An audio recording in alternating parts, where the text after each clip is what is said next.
Dear students, today we have geography lesson, agriculture, where we have studied about the major crops or the different types of farming. Today we are going to study firstly about the cropping pattern. As we know that here especially India is a country in the world with different physiographic structures or different climatic structures and also the varieties of soil type found in our country. So as everything is differ, here cropping seasons or agricultural season also is different here for different crop. So that is called a cropping pattern. Major three cropping patterns are there: Kharif, Rabi and Zaid. Rabi crops are during winter season. That means its sowing season will be starting from October, November onwards, and its harvest will be happen during the period of, that is in the summer, almost among the period of April to June. And the most popular crop during this time are wheat for winter. Wheat, peas, barley, mustard, etc. are the important crops growing during the period of Rabi. And as our climatic situations are vary from state to state or from north to south, etc., different states in India also are practicing these kind of cultivation. Especially North India is very special with the Rabi crops, because Haryana, Punjab, Uttar Pradesh, etc. are the most important wheat producing states of our country. And simply we can say that Kharif crops are for rainy season. During the onset of monsoon period onwards, it starts its agricultural activities. From or its harvest will be there during October, November, or from the last of September, October, etc. are the period for its harvesting. And we know that during the period of rainy season, the most important crop also will be rice cultivation or paddy cultivation. Along with the paddy, many other crops just like moong, urad, jute, cotton, then different types of millet crops or maize, etc. are the important kharif crop. And here one thing is special, that rice, maize, etc. are growing in almost every part of India. Wherever alluvial soil or water is available, rice, maize, etc. will be cultivated more. So the northern plains and the coastal areas of India are the important places where all these are cultivating more. While we are going through the state one by one, here we can say that Haryana, Punjab, Uttar Pradesh, Madhya Pradesh, then Bengal, Odisha, that is coastal areas of Bengal, Odisha, Andhra Pradesh, Tamil Nadu, Maharashtra, Kerala, etc. are the places where rice, exactly the kharif crops are cultivating more. And in West Bengal, what is special is that the same rice can be cultivated 2 or 3 times in an year itself. So kharif crops are during rainy season. And the zaid crops are another season, that is in between, that is between rainy season and winter season. Here we have one another period is called summer season, between the period of March, February, last of February onwards, February, March, April, May and the beginning of June. This is the period for zaid crops, where mainly fruits and vegetables will be cultivated mainly, especially watermelon, then cucumber, etc. will be the most important crops for zaid, and it will be harvested at the end of April to June, April to last of May together. Now let us discuss the another important part of this chapter, that is institutional or technical helps or reforms made by the government in order to improve the condition of agriculture or for the development of agriculture. Because we know that such helps are important, mainly because around 60% of our Indian population is still depending on the agriculture. So in order to prove agriculture as an important source of national income, some different types of supplements or supports needed from the side of government. As 60% or more percentage is considering as it is their occupation, need to improve the life of that farmers and also along with the condition of our nation. So lots of new rules and reforms were introduced by government in order to support agriculture or farmers and to help the farmers to make their maximum effort, maximum profit out of their hard work. So one of such important reform, institutional reform, that is called from the side of government, that is in the form of rules and regulation. One of such important rules and regulation is that is land reforms. After independence, one of the great change that introduced into agricultural system is land reforms and also the abolition of zamindari system, where the farmers were mismanaged by the zamindars once. And also to another important introduction to agricultural development is called collectivization and management of holding of the properties of land. That is, the parental property will be distributed into many, so the available land for cultivation will be very less. Such a land will be collected together, and collective agricultural activities also started to practice in India after 1947. So as lot of areas together handling by a group of people to cultivate more, it helped the farmers to get their maximum output out of the available land, other than cultivating in a small plot of land that they got as a parental property. So collectivization, consolidation, and the cooperation or the abolition of zamindari system or the introduction of land reform, etc., were from the side of government. That is institutional reforms in by the beginning of independence, by the beginning of independence itself. Whenever government started to think seriously about the development of agriculture, they came a little bit step forward in the form of introduction of green revolution. That is large scale production of wheat, that is called the green revolution, that happened during the period of our lady prime minister, that is Indira Gandhi, which helped large scale production of wheat, which made a chance for the people to get something for their eating. That also a step towards food security, that happened during 1960s to 70s, and it was much popular and also well developed during in the areas of Haryana and Punjab. Later, white revolution also introduced into society in the form of large scale production of milk and milk product. So agriculture in every form, either in the form of cultivating products or just like the wheat, barley or rice, etc., in one side, or animal husbandry in the form of white revolution also started to develop in India after independence, because our government was so concerned about the changing lifestyle of people together, including the farming community.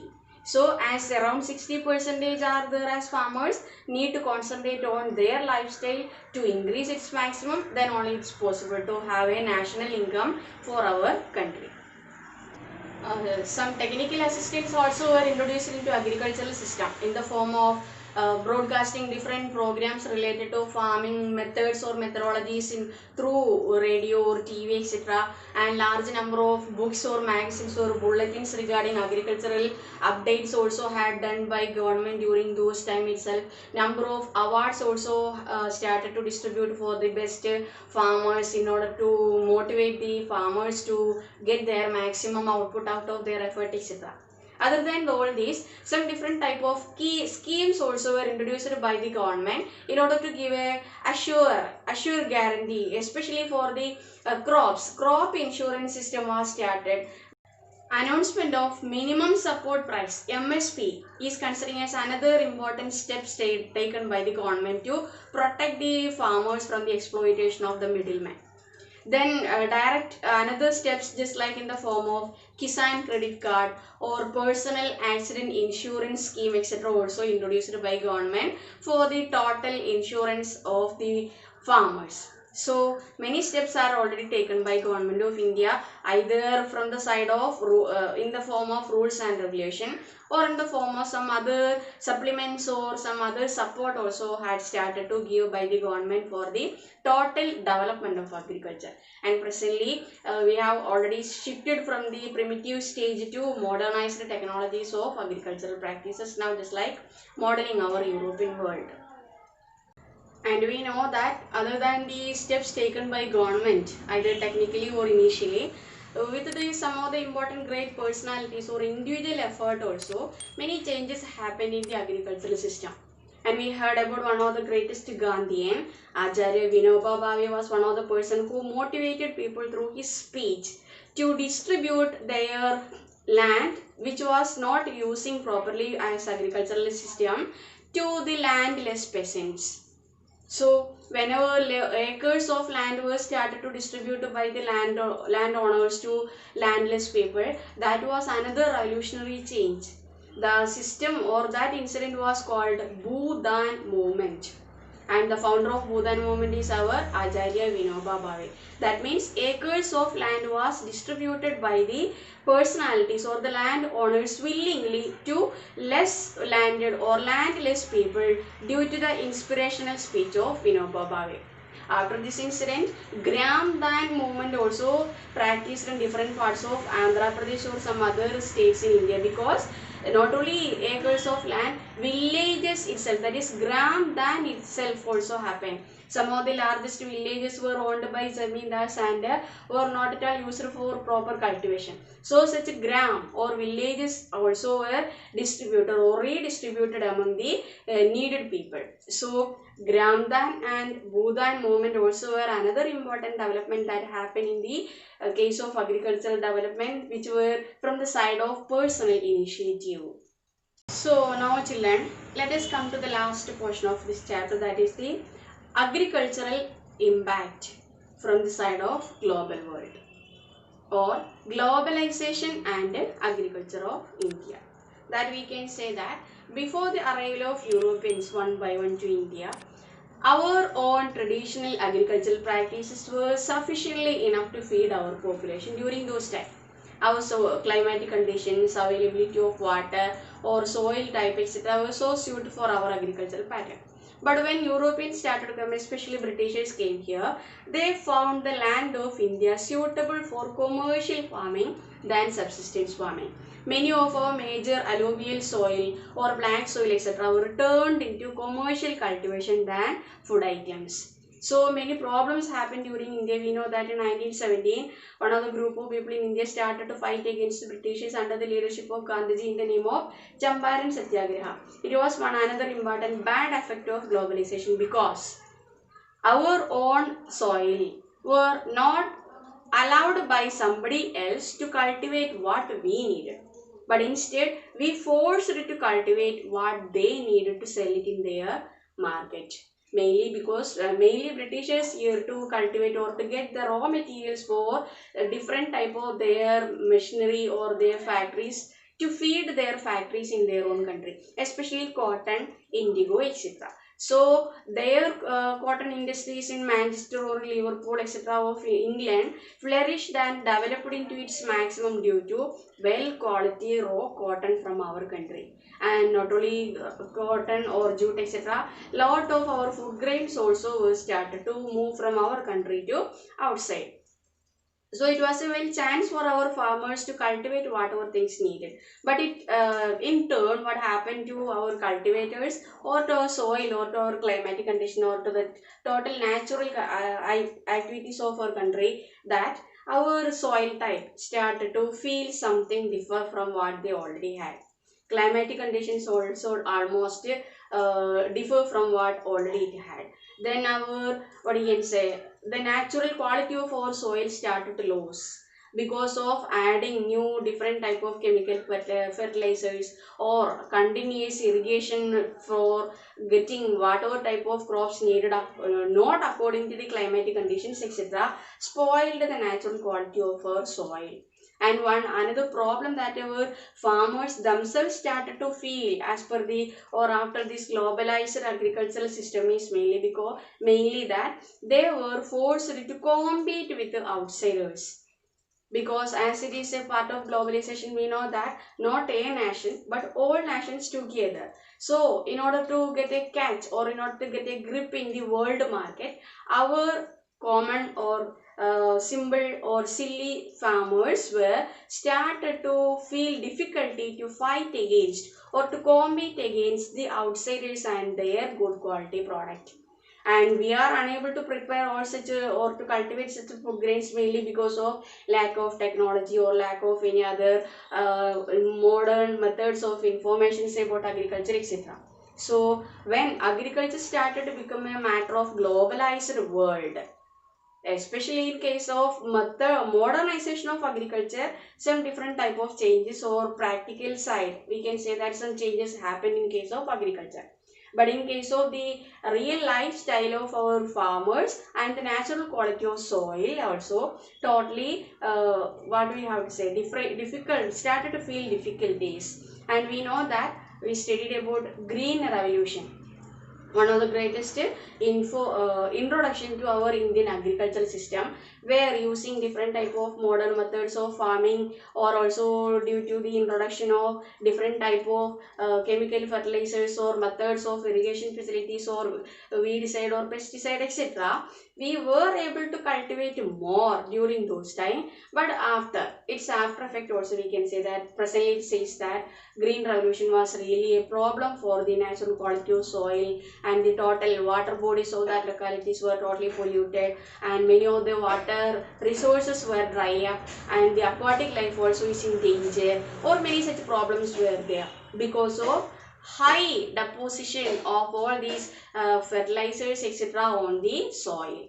So our presently this also says that if we are coping with or competing with the outsiders, maybe a chance for our country also to get a maximum profit from this agricultural system. But we need to manage many things together, especially in the form of giving high education for our farmers to make them ready for getting all the updated ideas. And we need to manage different types of machines or methodologies need to introduce into our agricultural system, where we can say that out of the 60% of agricultural population of India, 50% of that itself is still in the primitive structure, where they have no any ideas about what or changes are going on in the field of agriculture daily, and they are still depending on the monsoon or on the natural fertility of the soil, and also are shifting from one place to another, where they are considering agriculture as a part of their own life. To live or to eat what they needed, they will be cultivated.